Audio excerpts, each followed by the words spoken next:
చాలా చాలా చాలా కరెక్ట్‌గా నిబద్ధతతో, క్రమశిక్షణతో కూడుకున్న కార్యక్రమాలు చేపడుతున్నాము. మనం చేస్తున్నది చెప్పుకోవడంలోనే కొంత మనము గ్యాప్ ఉంది. ఆ గ్యాప్‌తోనే వాళ్ళు అడ్డగోలుగా వాదించడానికి, ఎందుకంటే వాళ్ళు 25 ఏండ్లు 2001లో మొదలుపెట్టినప్పటి నుంచి 2025, 25 ఏండ్లు అయింది. 25 ఇయర్స్ మొత్తం అబద్ధాలతోనే బతికిరాళ్ళు. వాళ్ళ నోరుకి మొక్కాలి. 100% అబద్ధాలు మాట్లాడి పోటీ పెడితే వాళ్ళు ముగ్గురే వస్తారు. ముగ్గురికి కలిపి ఫస్ట్ ప్రైజ్ ఇవ్వాల్సింది. ఒక్కొక్కరికి సెపరేట్ కూడా ఇవ్వనీకే లేదు. అట్లా అబద్ధాలు మాట్లాడతారు చంద్రశేఖరరావు గారు, హరీష్ రావు గారు, కేటీఆర్ గారు. నోరు తెరిస్తే అబద్ధమే. అందుకే ఆయన బహిరంగ సభలు పెడతా అంటుండు, సభలకు రానంటుండు. సభలకు వస్తే తారీఖుతో సహా ప్రతి లెటర్, ఆయన సంతకం పెట్టిన లెటరు, ఆయన చేసుకున్న ఒప్పందాలు, ఆయన పెంచిన అంచనాలు, ప్రాజెక్టును తరలించడానికి క్యాబినెట్ అప్రూవల్ లేదు. జూరాల నుంచి ఇంత మేజర్ ప్రాజెక్టు శ్రీశైలంకు షిఫ్ట్ చేస్తే, కాళేశ్వరం మీద కూడా మేడిగడ్డ నుంచి తుమ్మిడిహేటి నుంచి మేడిగడ్డకు తరలించినందుకు పీసీ ఘోష్ అదే చెప్పిండు. ఇంత మేజర్ డెసిషన్ తీసుకున్నప్పుడు క్యాబినెట్ అప్రూవల్ ఉండాలి కదా, ఇది individual decision is not sufficient, we have to punish that individual decision తీసుకున్న పర్సన్ అని చెప్పారు. ఇవాళ ఎగ్జాక్ట్గా పేరు మారింది, ఊరు మారింది, అంచనాలు మారినాయి. ఈరోజు జూరాల నుంచి శ్రీశైలం బ్యాక్ వాటర్స్కు తీసుకురావడం ద్వారా లోతైన అవినీతి పునాదులు ఉన్నాయి. ఈరోజు నేను ఎందుకు సభలో చర్చకు పిలిచిన, సభలోనే మాట్లాడదాం, మీరు రాండి. సభలో మీ గౌరవానికి, మీ వాదనకి ఎక్కడ ఆటంకం కలిగించాం, మీ వాదన బలంగా వినిపించండి అని నేను ఈరోజు మీ అందరికీ చెప్పదలుచుకున్నా. చంద్రశేఖరరావు గారు వచ్చి మాట్లాడాలి, దీని మీద ఇన్వెస్టిగేషన్కి ఆర్డర్ ఇవ్వాలి.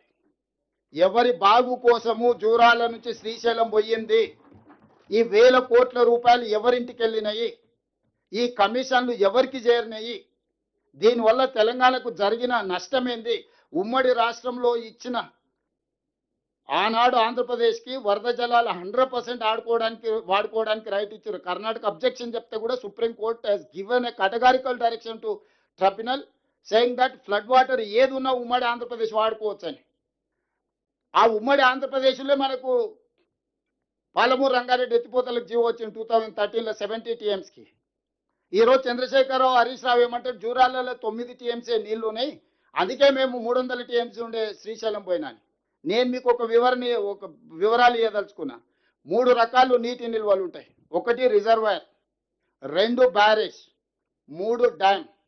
రిజర్వాయర్ అంటే జూరాల లాంటిది, బ్యారేజ్ అంటే మేడిగడ్డను, అన్నారము, సుందిళ్లను, డ్యామ్ అంటే శ్రీశైలము, నాగార్జున సాగర్. దేని వెనకాల లిఫ్టులు, పంపులు పెట్టినా ఫుట్బాల్ మునిగినట్టే బాయిలో నీళ్లు, మనం ఫుట్బాల్ బాయిలో వ్యవసాయం చేసిన వాళ్ళే ఉన్నారు కదా, ఊర్లలో మోటార్ మునిగితే ఫుట్బాల్ అది మునిగితే చాలు నీళ్లు తీసుకోవడానికి సరిపోతుంది. మొత్తం 50 ఫీట్లు ఉంటే 50 ఫీట్లు ఒకసారి తీసుకోం. ఆయన అపాయింట్ చేసిన ఇంజనీర్స్ ఏం రిపోర్ట్ ఇచ్చిండ్రు, మీరు 35 రోజులు రోజుకు 2 టీఎంసీలు 70 టీఎంసీలు తీసుకోవడానికి 35 రోజులు ఫ్లడ్ 1 लाख క్యూసెక్స్ లేవు, 25 నుంచి 28 డేస్ ఉన్నాయి. దీన్ని 2.8 టీఎంసీ పర్ డే మీరు లిఫ్ట్ చేసుకుంటే మీరు అనుకునేస్తాను. నేనేం చెప్తున్నానంటే 2 టీఎంసీల పర్ డే 3 టీఎంసీలు తీసుకుంటే 30 రోజులు తీసుకుంటే జూరాల నుంచే 90 టీఎంసీలు మనం తీసుకోవడానికి ఉండే. కృష్ణా జలాలు కానీ, భీమా జలాలు కానీ పాలమూరులకు ఎంటర్ కాగానే తల దగ్గరనే మనం ఒడిసి పట్టుకుంటే సుక్క నీరు ఇయ్యాల రాయలసీమ, ఆంధ్రప్రదేశ్ తీసుకుపోనీకి. అది పోతిరెడ్డిపాడు కావచ్చు, ముచ్చుమరి కావచ్చు, మాల్యాల కావచ్చు, రాయలసీమ కావచ్చు, ఎవరికి చుక్క నీళ్ళు దొరకకపోతుండే.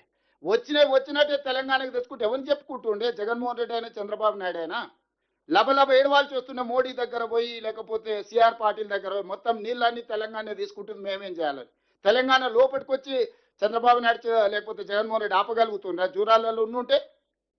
ఈరోజు జూరాల నుంచి శ్రీశైలం పంపించడంతోటి నీకేమో 0.25 టీఎంసీ నీళ్లు తీసుకోవడానికి ఉంటే వాళ్ళకి 13 టీఎంసీలు తీసుకోవడానికి ఉంది. నువ్వు చెంబెడ్ నీళ్లు దొంగతనం చేసే లోపల వాడు 100 కుండల నీళ్ళే తీసుకుపోయేటంత పొక్కలు పెట్టి రెడీ చేసుకున్నాడు. ఈ 10 ఏళ్లలో ఈయన వాళ్ళకి ఇచ్చిన అవకాశం. అందుకే ఈరోజు లెవెల్ ప్లేయింగ్ ఫీల్డ్ ఈక్వల్గా లేదు, ఇర్రేషనల్ అయిపోయింది. మనకు అసలు ఏం అవకాశమే లేదు. మనం నిండా అసలు అసలు అచేతన అవస్థకు తెలంగాణ నెట్టేసిండు చంద్రశేఖరరావు, హరీష్ రావు. వాళ్ళు బలవంతులు అయిపోయారు. పర్ డే 4.5 టీఎంసీలు తీసుకెళ్లే కెపాసిటీని 13.5 టీఎంసీలకు ఎన్హాన్స్ చేసుకున్నారు చంద్రశేఖరరావు ముఖ్యమంత్రి ఉన్నప్పుడు 10 ఏళ్లలో. ఈ రోజు నువ్వు ఏం చేసినా శ్రీశైలం బ్యాక్ వాటర్స్ నుంచి నీళ్లు తీసుకోవాలంటే మన